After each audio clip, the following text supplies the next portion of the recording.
Sorry ভদ্রতা শিষ্টাচার জন্য আমরা বুধবার আর বৃহস্পতিবার বাচ্চা নিয়ে সুন্দরভাবে প্রেজেন্টেশন করি যে কীভাবে তারা সুন্দরভাবে কথা বলে, সালাম কালাম দেয়, সেটাই আমাদের কাজ করা হচ্ছে।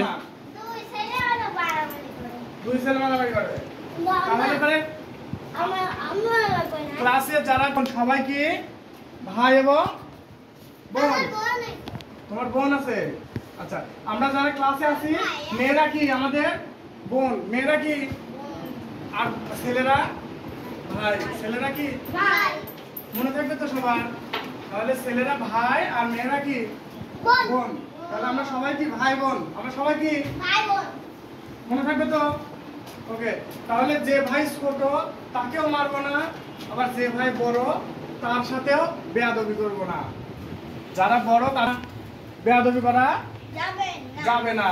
যেমন হচ্ছে তুমি প্লে পড়ো, একজন প্লে করে একজন কেজিতে পড়ে, তাহলে কেজির যে পড়ে সে হচ্ছে বড় আর প্লের যে পড়ে সে ছোট। তাহলে ছোটকে কি করতে হয়?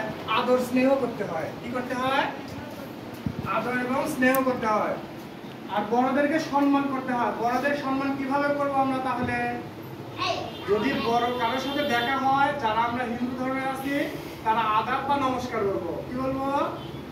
আদাব বা নমস্কার। আর মুসলমান ধর্মে যারা আছি তারা কি করবো? সালাম দেবো। সবাই সালাম দিতে পারো? বড়দেরকে সালাম দিতে হবে। যেমন বলতে হবে আসসালামু আলাইকুম। আসসালামু আসসালামু আলাইকুম। আমি তোমাদেরকে সালাম দেবো, তোমরা উত্তর দিবে। সবাই তো উত্তর দিতে পারো?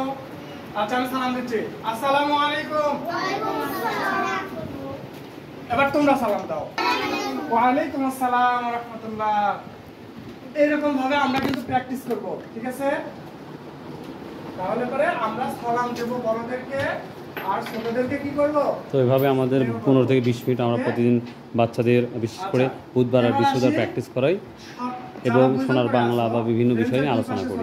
তো বাই, আল্লাহ হাফেজ। বেঞ্চের দুই পাশে আর যে না, তুমি মাঝখানে